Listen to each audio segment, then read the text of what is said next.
ফেলে দেওয়া বোতল দিয়ে আপনিও মাছ সংগ্রহ করতে পারেন। প্রথমে এই বোতলের মাঝখানে কেটে নিতে হবে,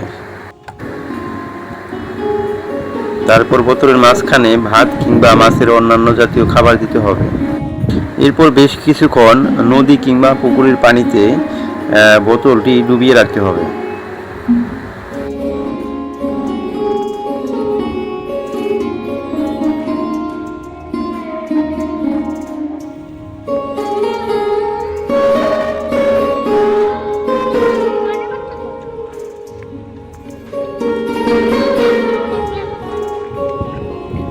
বোতলটি পানিতে রেখে বেশ কিছুক্ষণ অপেক্ষা করতে হবে।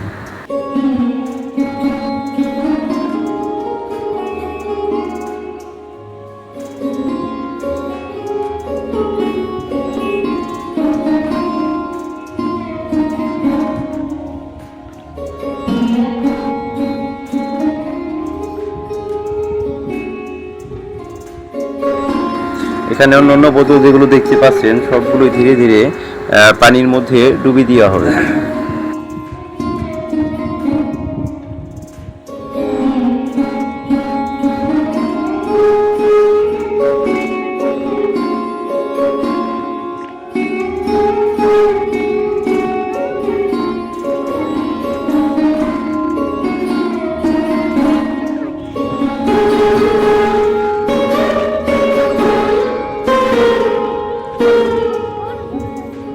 বেশ কিছুক্ষণ অপেক্ষা করার পর একটি বোতল তুলে আনা হলো।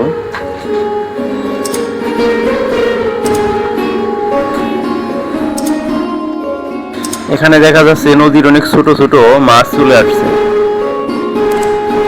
আসলে বোতলটিকে নদীর মধ্যে কিংবা যে কোনো পুকুরের মধ্যে যতক্ষণ বেশি রাখবো মাছ পাওয়ার পরিমাণও কিন্তু বেড়ে যাবে।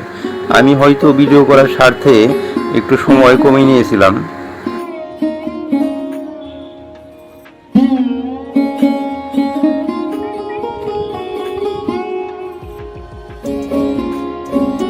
এখানে আরেকটি বোতল নিয়ে আসা হয়েছে, এটাতেও বেশ কিছু মাছ পড়েছে।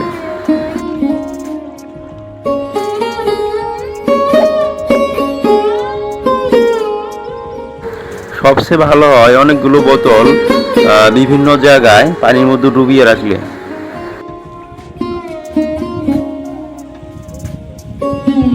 এই বোতলটিতে অন্যান্য বোতলের তুলনায় মাছ একটু বেশি দেখতে পাচ্ছি, কারণ এই বোতলের সাইজটা একটু বড় ছিল।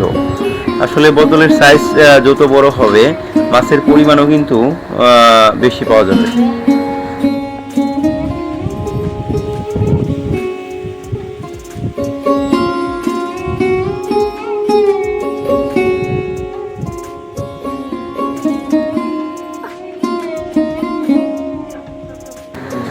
এখানে আমি মাছ মারার জন্য বাড়ি থেকে ভাত নিয়ে আসছিলাম। আপনি চাইলে রুটি জাতীয় খাবার কিংবা পিঁপড়ার যে ডিমগুলো পাওয়া যায় সেগুলো কিন্তু এখানে ব্যবহার করতে পারবেন।